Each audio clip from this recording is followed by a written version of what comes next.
Hey everyone, welcome to today's video where I'll be discussing my Kobo Libra Color and exploring 5 new features that I've looked into more deeply in the past week. Kindles have become so synonymous with e-readers that it is often the first brand people think of whenever they see any e-reader. In fact, whenever I'm out somewhere with friends and family at a social gathering and I'm being very unsocial by sitting off in one corner reading on my Kobo, friends often say, "Oh great, look at Mr. Intellectual over there sitting on his Kindle. Well, aren't you special?" And cue other hurtful comments. I'm joking. No one's ever said that. This is just a scenario I made up to make a point. The truth is that there are other companies out there making e-readers. Not a lot, but they do exist, and the Rakuten Kobo is one such company. In fact, they make color e-readers now. It just came out a few months ago. Something that the Kindle has yet to release, though I suppose it's only a matter of time, fingers crossed. There are rumors that Kindle might release a color e-reader by the end of this year, as they are due for an upgrade soon. We haven't seen a high-end Kindle like the Kobo Libra Color in a while. The last high-end Kindle was the Kindle Scribe, and that was a black and white e-ink display. Fun fact for you, the company's name Kobo is an anagram for book. I didn't know that. Pretty interesting. Well, today I'd like to talk about some features on my Kobo Libra Color that I didn't have in my previous e-readers. While these features aren't essential, they certainly make interacting with the device a joy. By that I mean it makes the experience of reading on it much more enhanced. I find myself constantly picking up the Kobo Libra Color over other digital devices, and it's an absolute relief from endless doom scrolling on the phone, on Reddit or Facebook or any other site that makes you want to be on them 24/7, or watching YouTube shorts non-stop all day long. I mean, look at this cute baby raccoon. Don't you want to spend all your day doom scrolling on YouTube shorts? Now that we've established that the Kobo is a very good remedy to endless doom scrolling, the first thing that I'd like to talk about is the sources where you can buy books from for the Kobo. You can buy ebooks from multiple sources. Right out of the box, the Kobo supports 15 file formats natively. That's more than most of us will ever need, including the most popular EPUB, Mobi, PDF, CBZ, etc. I'm not even including the audiobooks. This makes it very easy to get books from other sources for your Kobo. I've already mentioned in my previous video that you can get books from your local library through the Overdrive app, or you can also get books from the Kobo store. But there are countless other sources that you can buy ebooks from, like ebooks.com, baen.com, smashwords.com, standardebooks.org, bookbub.com, and so many more. All of these places let you buy the books and download it to your computer. Now you're probably wondering, but how do I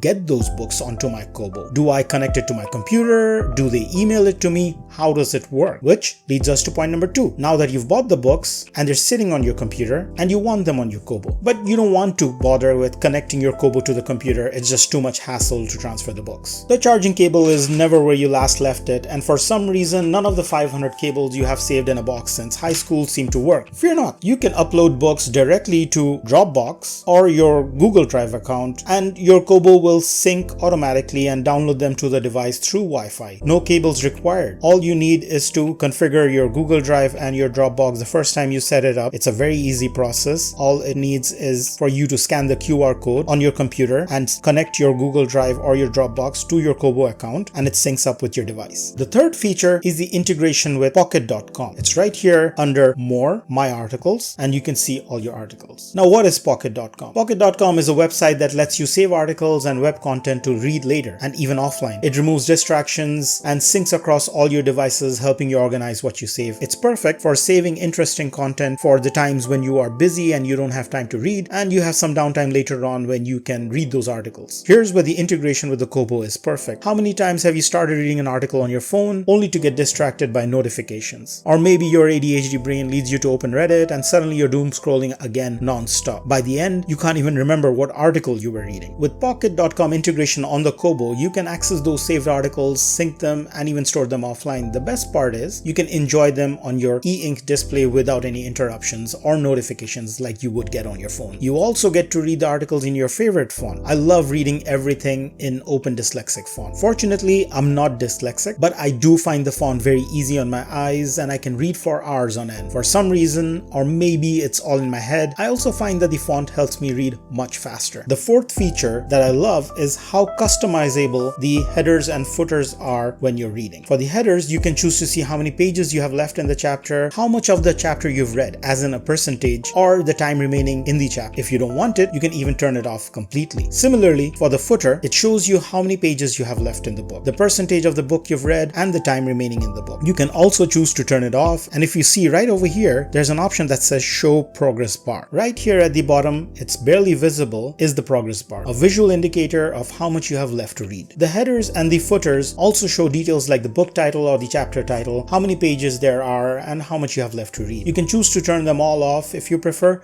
but I find them very useful at a glance. Now you might be wondering, but why do I need all this information? Well, I'm one of those people who's obsessed with numbers and data. All this information is used to calculate reading statistics, which is my fifth favorite feature today. All you need to do is come down to more and activity, and voila, look at my stats. Now I'm just asking you to look at them. I know they're not impressive. I can see you rolling your eyes. The first row shows the book that you're reading and how far in percentage terms you are into the book, and in the second line you can see it shows you how much time you have left for the chapter. It also shows it to you in time, as in like how many hours you have left and how many minutes you have left for the current book that you're reading. The second row shows you how long you've spent reading the book so far, the average time you've read, the average time you've spent reading the book every time you pick up the Kobo, as in like every session, and the average number of pages you read per minute. The third row shows you what percentage of your total books you finished and the total time you've spent reading all your books on the Kobo. That covers the features I've discovered in the past few weeks while using this device extensively. I'm sure I'll find more features that I love, and honestly there are a lot more features that I've found that I would like to talk about, but I'll try to address them in the future videos. For example, I haven't even touched on the My Notebooks section. You can use the Kobo as a notepad with compatible Kobo pen, but that's